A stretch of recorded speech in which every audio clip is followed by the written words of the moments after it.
Nach einem Jahr stellte sich dann heraus, dass er doch ein super Vererber ist, der eigentlich immer seinen Typ weitergibt.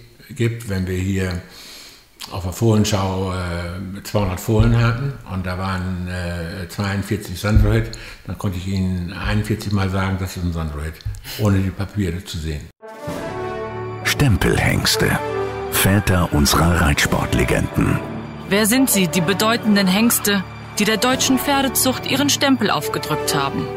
Wer könnte sich besser an sie erinnern als die Menschen, die ganz nah mit ihnen zusammengelebt haben?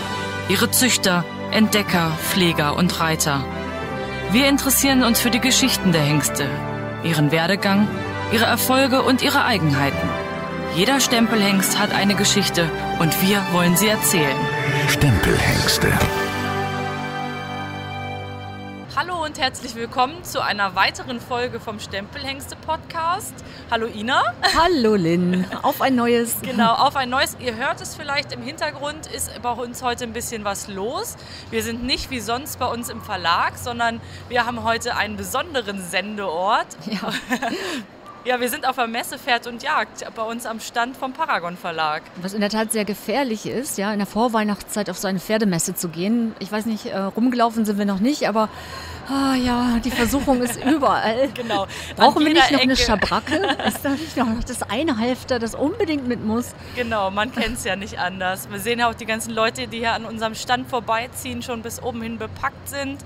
Und ja, wir sind hier heute nicht nur zum Shoppen und zum Gucken, sondern wir sind heute mit unserem Stempelhengste-Buch auch hier vertreten bei uns am Stand. Genau, weil wir haben uns nämlich gedacht, all diejenigen, die noch nicht ihr Podcast-Icon auf dem Handy gefunden haben oder die nicht so oft mit Podcasts schon zu tun hatten, für die wäre es doch super, wenn all die Gespräche, die wir geführt haben, all diese tollen Geschichten mit den Hengsthaltern, den Reitern, den Züchtern, wenn wir die irgendwie auch erhalten können als perfektes Weihnachtsgeschenk. Und deswegen haben wir ein Buch gemacht.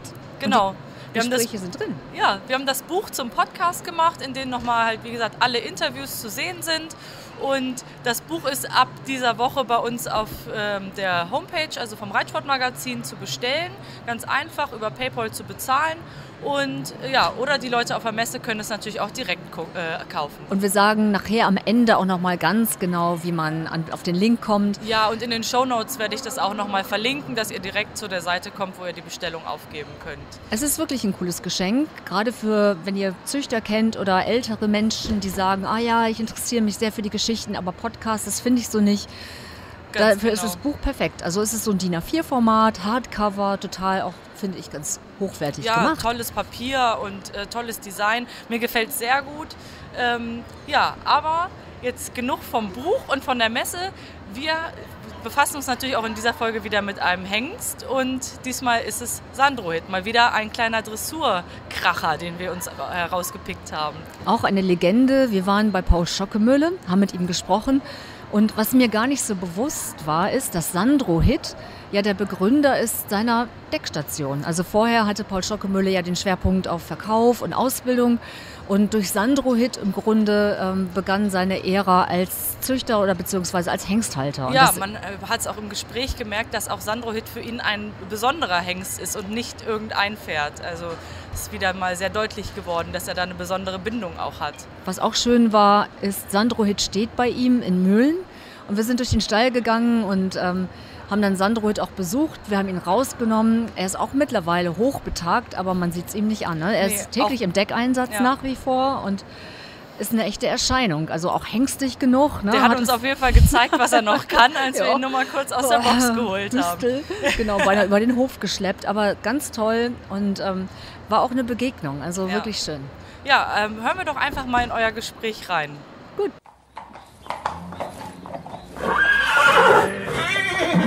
Wir sitzen wieder einmal im schönen Möhlen im Büro von Paul Schockemöhle. Die Liste wäre lang über die Hengste, die man mit ihnen sprechen könnte, aber einer ragt besonders heraus, das ist Sandrohit. Warum ist Sandrohit für Sie persönlich so besonders? Sandrohit hat mit uns ja doch eine lange Geschichte. Ich habe ihn in Vechta erworben vor 27 Jahren. Auf der gleichen Auktion Sandro Boy und die beiden Pferde habe ich gekauft. Als Fohlen? Als Fohlen.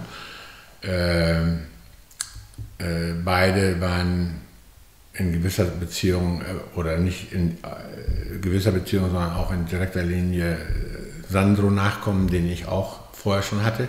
Erinnern Sie sich an den Kaufpreis? Er war in D-Mark noch. Ja, der war sicher in D-Mark, aber ich glaube, das war so um die 9.000 Euro. Wenn ich mich richtig entsinne, aber ganz genau weiß ich das nicht mehr. Und dann sitzt man ja da und sieht so ein Fohlen nach dem anderen traben und irgendwann guckt man nochmal genauer hin. Warum Sandro Hit? Sandro Hit, ich muss sagen, ich selbst war gar nicht da. Den hat ein Mitarbeiter, Herr Pieper, und ein Berater, Herr Huslage, für mich gekauft.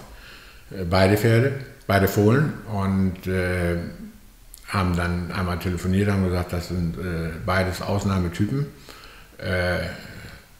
Der eine bewegt sich super, der andere ist springmäßig gut gezogen. Die müssen wir eigentlich beide kaufen.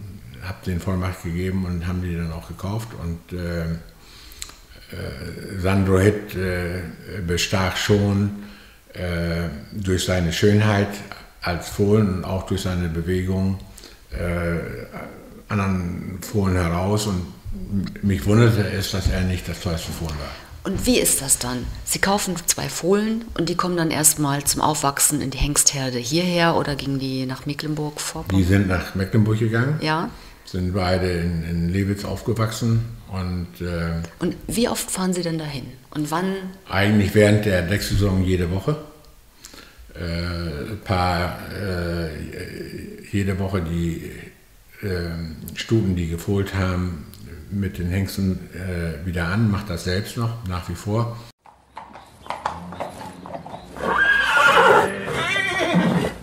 Wieder einmal habe ich mich auf die Suche nach Informationen rund um Sandro Hit gemacht. Der Oldenburger wurde 1993 bei Züchter Reinhold Harder geboren. Der 1,72 Meter große Rappe stammt von Sandros Song Malramino ab. Seine Körung erhielt das langbeinige Dressurtalent 1995 in Oldenburg. Sandro Hit war erfolgreich in der Dressur bis Klasse M, gewann unter anderem 1999 die Weltmeisterschaft der 6-jährigen Dressurpferde und das Bundeschampionat in Warendorf unter Ulf Möller. Seit 2012 gehört Sandro Hit zu den Top 10 der weltbesten Dressurvererber. Seit 2017 ist er auf Platz 2 der Weltzuchtverband für Sportpferderangliste der erfolgreichsten Dressurhengste zu Lebzeiten. Allein in Deutschland hat er 190 gekörte Söhne und über 1200 eingetragene Zuchtstuten, davon 237 mit Staatsprämie ausgezeichnete Stuten hervorgebracht. Seine eigene Lebendgewinnsumme liegt bei 2.900 Euro, die Lebendgewinnsumme seiner Nachkommen bei über 1,3 Millionen Euro. Bei den Olympischen Spielen in Rio 2016 waren gleich 5 Nachkommen von Sandro Hit am Start. Eine der bekanntesten Sandro Hit-Enkelinnen ist Weihegold von Isabel Werth.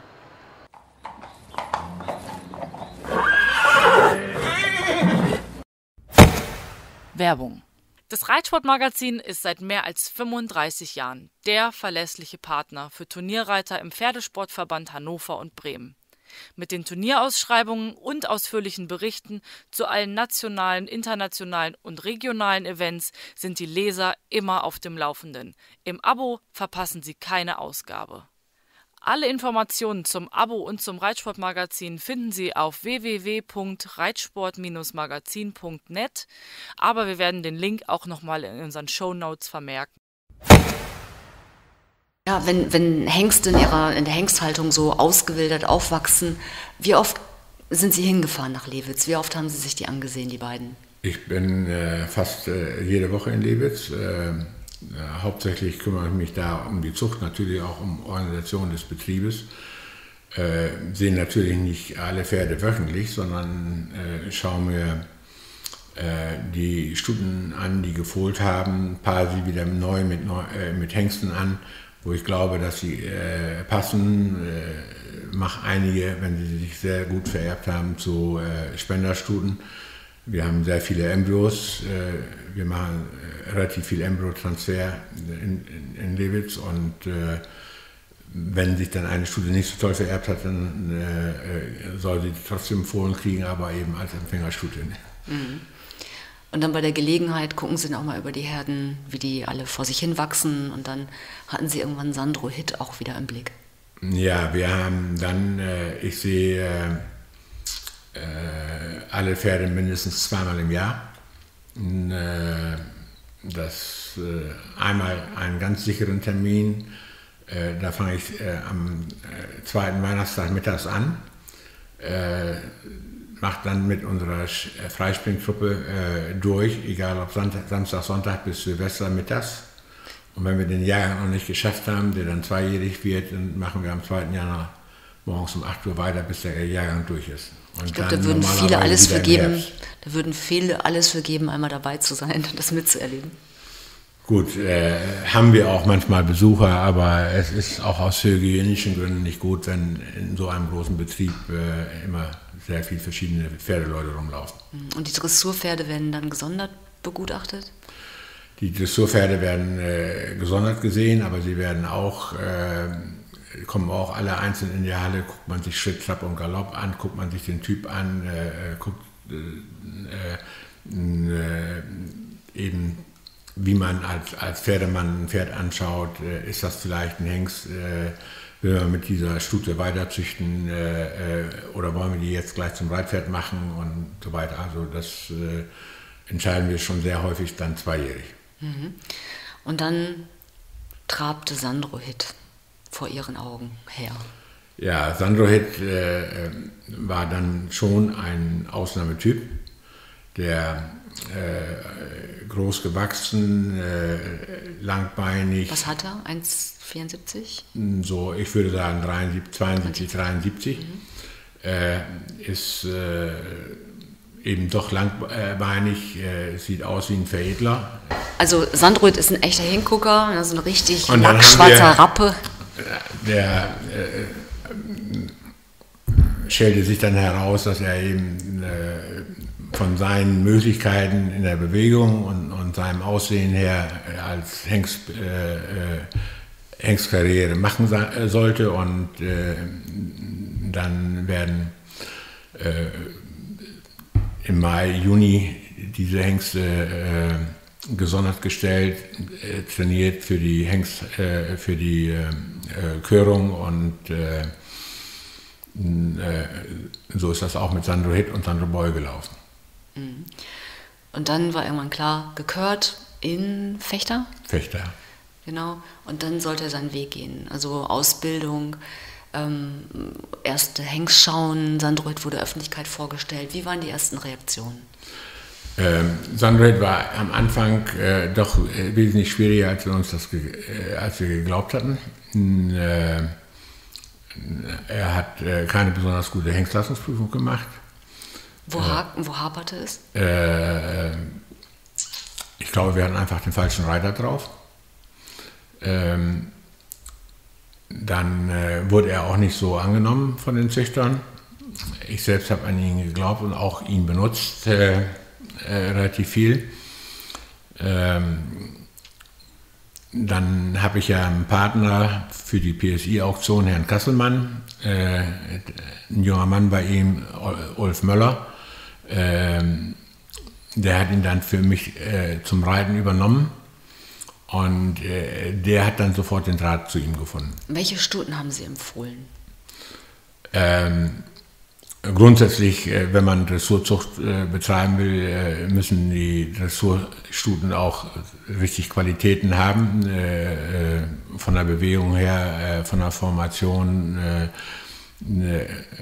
gar keine Frage. Das Wichtigste sind, glaube ich, die Bewegungen und auch schon das Blutbild. Denn am Blutbild kann man auch in vielen Dingen Rittigkeit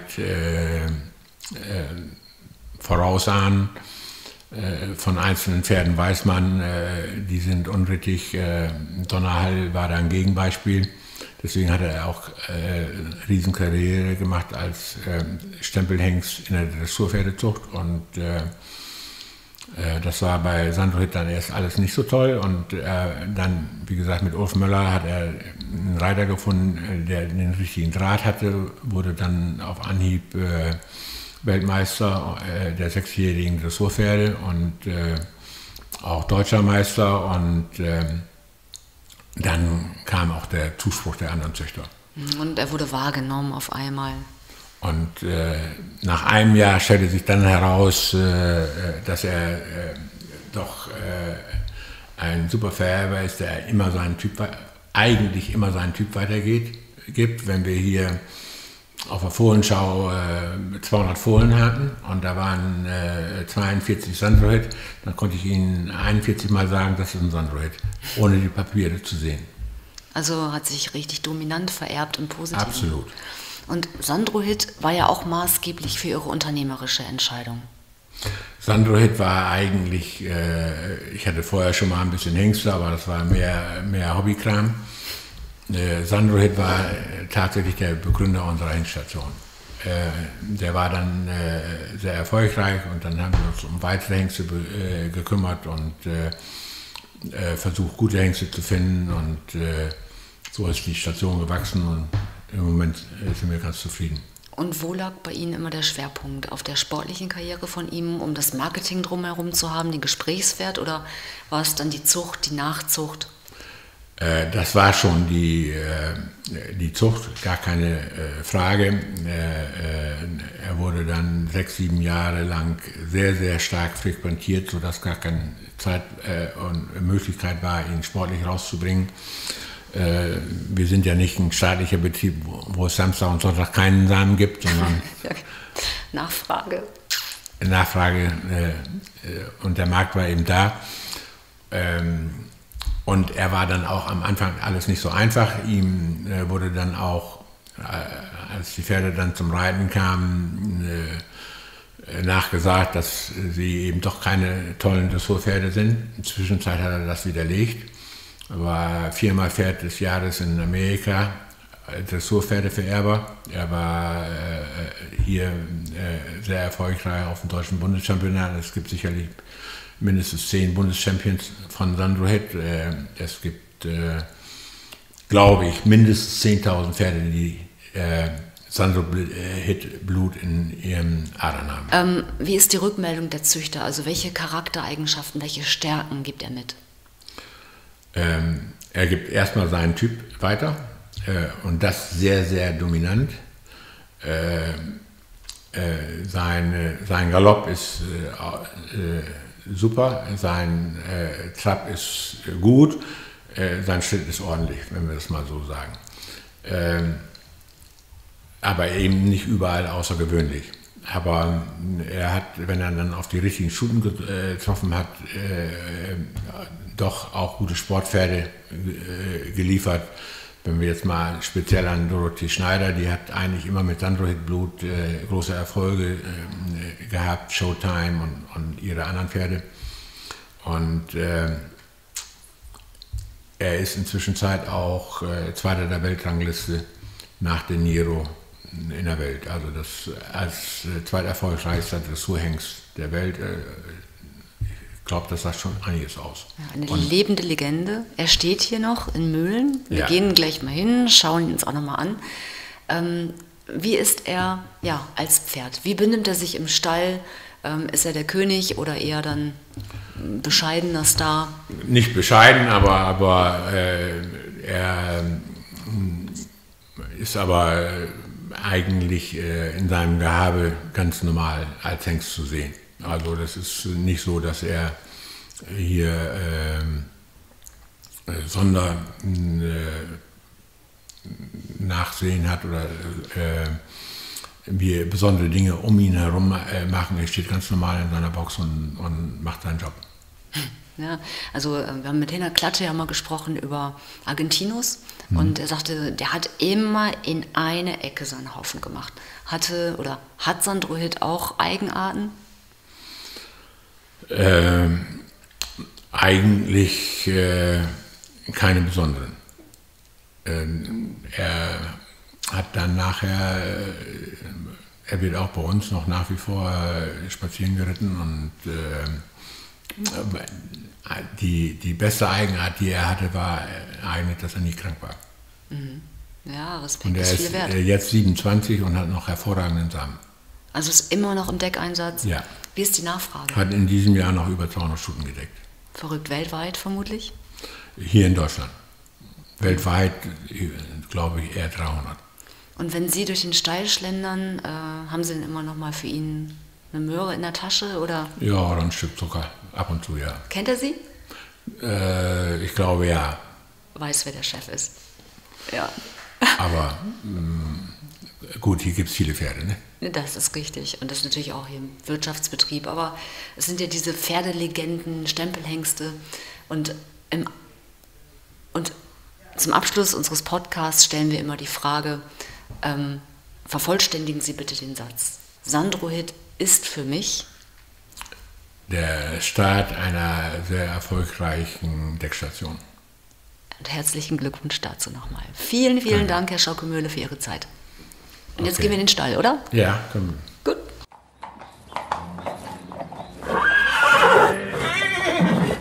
Ja, wieder hochinteressant mit Paul Schockemühle. Ich könnte ihm stundenlang zuhören. Er hat einfach so viel zu erzählen über die ganzen tollen Hengste. Das ist unglaublich. Ich mag auch so den Zungenschlag, so diese Südoldenburger, ne? So ein bisschen dieses langgezogene und es ist, klingt nach Heimat.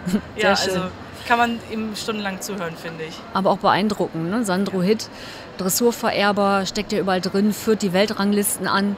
Aber in unserer nächsten Folge, da geht es wieder um einen Springhengst.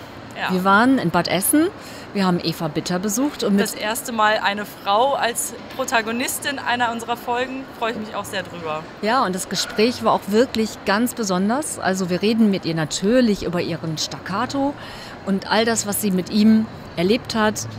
Sein Leben lang im Grunde sind die beiden ein festes Team.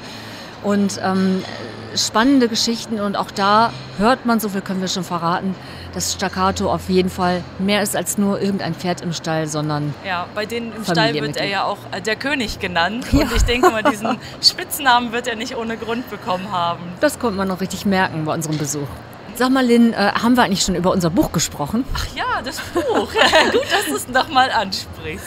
Ja, das Buch ist jetzt käuflich zu erwerben. Bei uns auf der Homepage zum Beispiel könnt ihr es bestellen. Den Link packe ich in die Shownotes, dass ihr ihn direkt findet. Und ja. Wir haben uns ja gesagt, wir machen ein Buch zum Podcast, also mal den anderen Weg. Ich weiß nicht, ob es sowas schon mal gegeben hat, aber für all die Menschen, die sagen, naja, so Podcast, das ist mir so neumodischer Shitkrams, ne, kenne ich nicht. Für die haben wir jetzt ein Buch, alle Gespräche möglichst authentisch wiedergegeben. Und in dem Buch sind auch Bilder von unseren Interviewsituationen mit Matthias Rath, mit Andreas Kreuzer, mit Paul Schockemühle oder auch mit Ludger Beerbaum, mit den Klattes. Ja. Das ist also kein Bildband, sondern tatsächlich das Buch zum Podcast. Genau, das Buch gibt ziemlich genau wieder, was wir in unseren Reisen zu diesem Podcast erlebt haben und ist einfach toll.